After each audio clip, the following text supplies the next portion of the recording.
Got a news tip or story idea? Contact the Global Winnipeg Newsroom.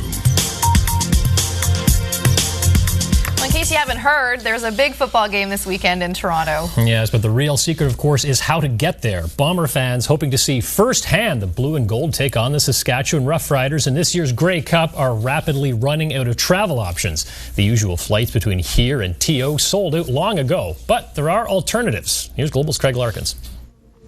People are paying huge dollars to get there. It's kind of crazy. Manitobans are forking over the cash, taking trains, planes, and automobiles to cheer on the blue and gold this Sunday. But if you haven't booked your travel ticket to the big game, you better act fast. WestJet, there is pretty well, everything is pretty well sold out. Leaving Air Canada as your best bet. Yesterday, Air Canada upgraded the size of their planes flying out of Winnipeg, making more seats available.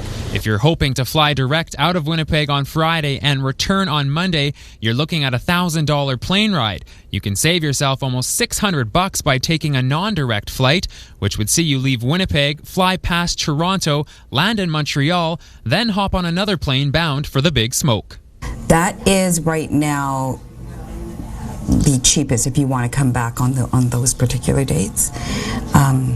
Tuesday would be less expensive if you came back on the Tuesday. You can go down by about $300 or so. Now, if you don't luck out on booking a flight, or if you're just not a fan of flying, you can always take the scenic route and hop aboard the Bomber bandwagon. There still is space available on the train. The train departs Vancouver, makes a stop in Saskatchewan, picking up those rowdy Rider fans, then rolls into Bomber territory where blue and gold fans can hop aboard. It's a 30-hour train ride at a cost of around $550. It leaves Winnipeg at noon on Thursday and rolls into Toronto Friday night. Which is just in time to get ready for the Grey Cup parade and all the festivities that are going to start taking place on Saturday. Die-hard Bomber fans on the popular website Facebook are also hitting the highway. Several members have chartered a bus set to leave Winnipeg Friday evening and arrive in Toronto Saturday night, all at a cost of $350. With only 5 days left till the 95th Grey Cup, you better act fast. Craig Larkins, Global News. Now, the Blue Bombers offered 100 seats to fans on their own charter flight to Toronto. Within minutes of putting the word out this morning, all the seats were gone. The price, $750, including taxes. The flight leaves Friday and comes back late Sunday night. So, not that anybody's counting, but only 5 days to go until the Grey Cup showdown this weekend, where the Bombers will square off against the Roughriders. All eyes are on the prize, and this afternoon the Cup officially touched down in TO.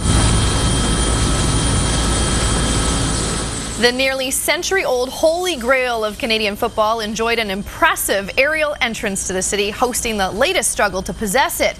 A Canadian Forces helicopter hoisted the hardware into Toronto. Football teams in Canada have been competing for the Cup since 1909. At first, it was an amateur affair, but since 1954, professional teams have gone head-to-head to win the mug. Winnipeg has won it 10 times. And the Cup wasn't the only thing on the move today. The Bombers have now officially arrived in Toronto. But not before fans crowded at the James Richardson International Airport for a big send-off. I can't make it to the big show, and I want to support them really. This is the best way to do it, unless they can hear me screaming through my television on Sunday.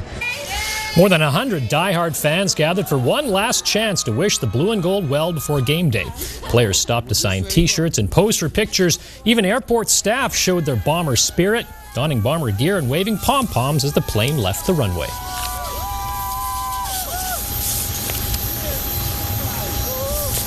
And rest of it was sports, obviously a very exciting time. Yeah, busy day at the airport. People going in and out, and Bombers were pretty excited. They all had their video cameras, all taping it for their family to remember the memories, I guess. And a lot of pressure on this man, Ryan Dinwiddie, as the Bombers head to Toronto. More on that when we come back.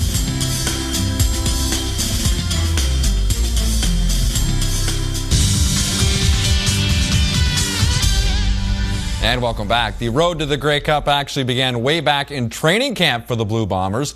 But today it became a reality as the Bombers caught their flight this afternoon, bound for Toronto.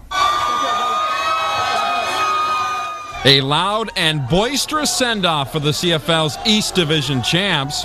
Many of these players have been to Grey Cups in the past, but of the Bombers actually playing on Sunday, only 2 have Grey Cup rings. Well, a member of the Stamps, Kelly Malvo, beat the Bombers in the 2001 title game, while Keith Stokes won it all as an Alouette back in 2002. The great memories from the win, but also have the memories of losing. So I don't want to go all the way to this Grey Cup and lose, so we had to go out there and play hard. You have to try to keep it as consistent as possible. I mean, you know, if you eat pancakes on game day at home and on the road, let's do it here. It says Grey Cup, you know what I'm saying? You don't have to change your whole lifestyle. With this being a championship game, there's pressure on the shoulders of every player to perform, but there'll be an added pressure on QB Ryan Dinwiddie, who looked cool, calm, and collected, despite the fact he'll be making his first career start in place of the injured Kevin Glenn, who also made the trip on Tuesday. It's going to be a circus. There's going to be all kinds of things to do, but at the same time, you can soak that up and enjoy it, and then, but at the same time, you got a lot of work to do. Also under the gun is kicker Troy Westwood, who would love for the game to come down to a last-second field goal. Put the ball at the 42-yard line for 49-yarder in the dome to win the game. I'm down with that. Let's do that. One of the many tough decisions that Grey Cup coaches always face is curfew or no curfew. And Doug Barry has found some middle ground for his players. They'll police themselves. I told them that we won't have mandatory check-in and curfew and all that for the first couple of nights, but at the end, Friday and Saturday night, I'd like to have them self-monitored. And then there's who gets what locker in the Argo dressing room. And after guaranteeing they'd shut down the Bombers, Kevin Eibenstall is already spoken for. He made his statement for the game, and then I made my statement to Brad Foddy, our equipment manager, that, everything goes as planned. I'll be sitting in his locker just enjoying the comforts of the Argonaut Dome. Joe Pascucci is already in Toronto for a full week of Grey Cup and Vanier Cup coverage here on Global. And Joe met the Bombers upon their arrival at Pearson International. Joe? Russ, the Blue Bombers were just as excited on their arrival here in Toronto late this evening, and you'll see that coming up tonight on Prime News at 10 and News Final at 11. Of course, the Saskatchewan Roughriders, they were up at 7 a.m. this morning in Regina to make their flight, and here's what they had to say on their arrival here in the Grey Cup City. Yes, you know what, it's finally here, to land here in Toronto for this big week. It's an awesome feeling, and it's a great accomplishment to this point. Rider Nation will be here. You can almost count on that.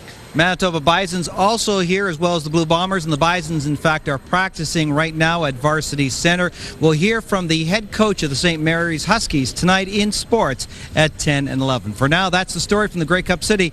Back to you in Winnipeg, Russ.